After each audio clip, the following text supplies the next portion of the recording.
table. Imagine yelling and shouts of pure competition filling every corner of the room. This is a picture of my family on Christmas Eve.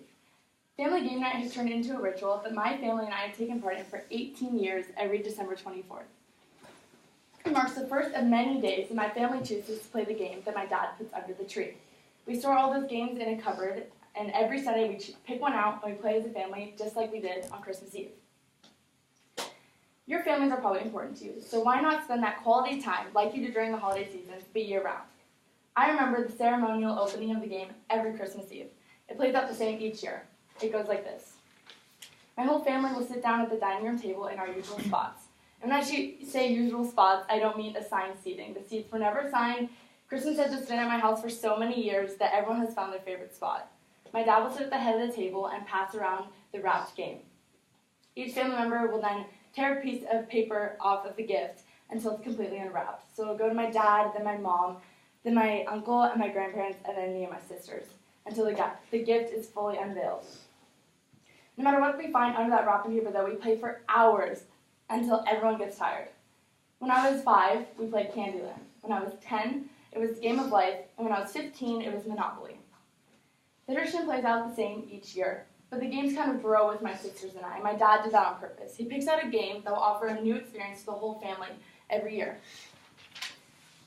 There's one game specifically that I remember the most, because it truly encaptures why my family loves this tradition so much. Christmas 2015. I was 16 years old, and the excitement for game night hadn't faded with my age.